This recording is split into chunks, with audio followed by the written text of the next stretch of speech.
Serial upcoming எபிசோட்ல என்ன நடக்க போகுதுன்னு ப்ரிடிக்ஷன் பண்ணலாம் வாங்க. கங்காக்கு குமரன் ஃப்ரூட்ஸ் கட் பண்ணி கொடுத்துட்டு இருக்காரு. கங்கா என்னால் சாப்பிட முடியலன்னு சொல்லிட்டு இருக்காங்க. அப்போ அங்கே காவேரி வராங்க. குமரன் கங்காக்கு ஃப்ரூட்ஸ் கட் பண்ணி கொடுக்கறத பார்த்துட்டு ஃபீல் பண்ண ஆரம்பிக்கிறாங்க. விஜயும் நம்ம கூட இருந்தா இப்படி தானே ஃப்ரூட்ஸ்லாம் கட் பண்ணி கொடுத்துட்டு இருப்பான்னு நினச்சி பார்த்துட்டு இருக்காங்க. அப்போ சாரதா கையில் கஞ்சி எடுத்துட்டு வந்து கங்காக்கு கொடுக்குறாங்க. கங்கா, அம்மா எனக்கு வேண்டாம்மா, என் வயிற்றுல இடமே இல்லை, இவர் வேற ஆப்பிள் கட் பண்ணி கொடுத்துட்டு இருக்காரு, நீங்கள் வேணா இதை காவேரிக்கு கொடுங்கன்னு சொல்கிறாங்க. சாரதா உடனே அவ என்ன மாசமாவா இருக்கா, அவளுக்கு கொடுக்கன்னு சொல்லிட்டு காவேரியை பார்த்து, ஏண்டி காவேரி நீ என்ன மாசமாவா இருக்கன்னு கேட்குறாங்க. சாரதா அப்படி கேட்டதும் காவேரி ஒரு செகண்ட் ஷாக் ஆகி போய் நின்றுதாங்க. குமரன் காவேரி அவங்க அப்படிதான் நீ அந்த மெடிசன் கவரை எடுத்துக்கூடுன்னு கேட்குறாரு. காவேரியும் கங்காக்கு வாங்கின மெடிசன் கவரை எடுக்கிறாங்க.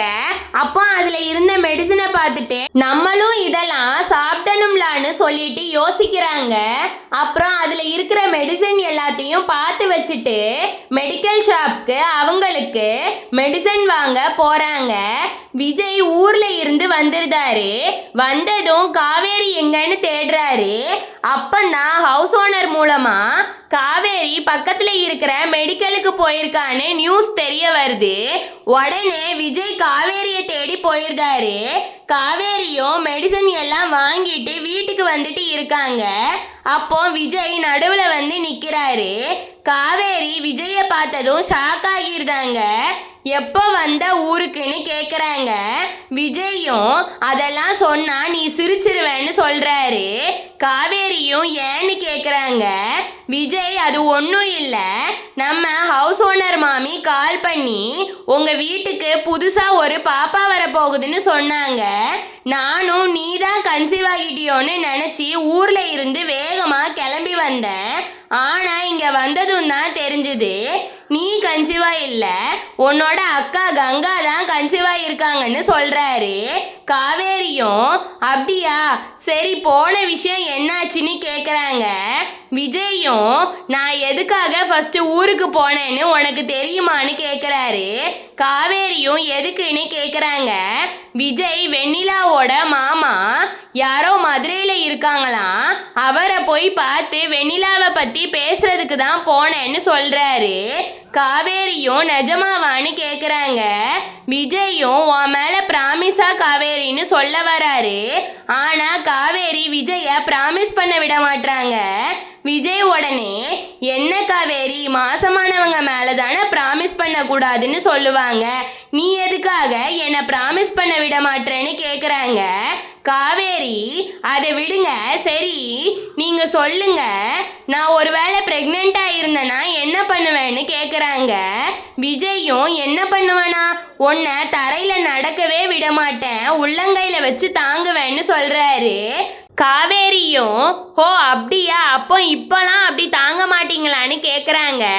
விஜயும் நான் எப்போ மாட்டேன்னு சொன்னேன் வான்னு சொல்லிட்டு காவேரியை ஹக் பண்ண போகிறாரு. காவேரி விஜயை தள்ளி விட்டுருதாங்க. விஜயும் ஏன் காவேரி நீ தானே கேட்ட தாங்க மாட்டீங்களான்னு, அப்புறம் என்னன்னு கேட்குறாரு. காவேரியும் ஆமாம் நான் தான் சொன்னேன், ஆனால் அதுக்கு முன்னாடி உங்களுக்கு ஒரு கடமை இருக்குது, ஃபஸ்ட்டு வெண்ணிலாவை அவங்க ஃபேமிலி கூட சேர்த்துட்டு வாங்க, அப்புறம் இது ஒன்றும் நம்ம வீடு இல்லை ரோடு சரியான்னு சொல்கிறாங்க. விஜய் அப்போ வா வீட்டுக்கு போகலாம்னு சொல்லிட்டு காவேரி கைப்பிடிச்சி இழுக்கிறாரு. காவேரியும் கையை விடுங்கன்னு சொல்கிறாங்க. விஜய் எதுக்கு காவேரின்னு கேட்குறாரு. காவேரி அங்கே பாருங்க எங்கள் அம்மா வராங்க, நீங்கள் இங்கே இருந்து முதல்ல போங்கன்னு சொல்கிறாங்க. விஜயும் அவங்க வந்தா என்ன, வா நம்ம அந்த மரத்துக்கு பின்னாடி போய் ஒளிஞ்சுப்போம்னு சொல்கிறாரு. காவேரியும் அதெல்லாம் ஒன்றும் வேண்டாம், நீங்கள் முதல்ல இங்கே இருந்து போங்கன்னு சொல்கிறாங்க. விஜயும் சரி சரி போகிறேன்னு சொல்லிட்டு போயிருந்தாரு. காவேரி அவங்க அம்மா கிட்ட போயிட்டு எங்கம்மா போயிட்டு வரேன்னு கேட்குறாங்க. சாரதாவும் நம்ம அப்பள பிஸ்னஸை டெவலப் பண்ணுறதுக்கு பக்கத்தில் இருக்கிற கடைக்கெல்லாம் போய் பேசிட்டு வரேன்னு சொல்கிறாங்க. அப்புறம் காவேரியை பார்த்து நீ எங்கே போயிட்டு வரேன்னு கேட்குறாங்க. காவேரியும் நானும் நம்ம பிஸ்னஸை டெவலப் பண்ணுறதுக்காக தாம்மா கடைக்கெல்லாம் போய் பேசிட்டு வந்தேன்னு சொல்கிறாங்க. சாரதா உன்னை பார்த்தா அப்படி ஒன்றும் தெரியலையேன்னு சொல்கிறாங்க. காவேரியும் ஏமா அப்படி சொல்கிறீங்கன்னு கேட்குறாங்க. சாரதா அது ஒன்றும் இல்லடின்னு சொல்லிட்டு காவேரி கையில் வச்சிருந்த மெடிசனை பார்க்குறாங்க. காவேரி கிட்ட இது என்னடி கையில் மெடிசன் மாதிரி தெரியுதுன்னு கேட்குறாங்க. காவேரியும் அக்காவுக்கு வாங்கிட்டு வந்தேம்மான்னு சொல்கிறாங்க. கங்கா அக்காவுக்கு தான் எல்லா மெடிசனும் வாங்கியாச்சு, நீ அதை கொடு நான் பார்க்குறேன்னு சொல்கிறாங்க. காவேரி சாரதா கையில் மெடிசனை கொடுக்க மாட்டுறாங்க. சாரதா காவேரி கையில் இருந்து மெடிசனை வாங்கி ஓப்பன் பண்ணி பார்த்துருந்தாங்க. பார்த்துட்டு இது என்னடி ப்ரெக்னென்ட் ஆனவங்க சாப்பிட்ற மெடிசனை வாங்கிட்டு போகிற, உண்மையை சொல்லு, இது யாருக்குன்னு கேட்குறாங்க. காவேரி என்ன சொல்லன்னு தெரியாமல் திருன்னு முழிக்கிறாங்க. சாரதா உடனே காவேரி கையை பிடிச்சி இழுத்துட்டு என் கூட வான்னு சொல்லிட்டு ஹாஸ்பிட்டலுக்கு கூப்பிட்டு போகிறாங்க. காவேரியும் மா ப்ளீஸ்மா வேண்டாம் வாங்க வீட்டுக்கு போகலாம்னு சொல்கிறாங்க.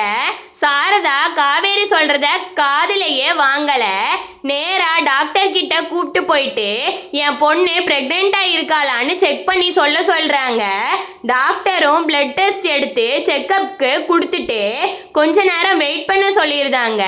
சாரதா காவேரியை கூப்பிட்டு வெயிட் பண்ணிட்டு இருக்காங்க.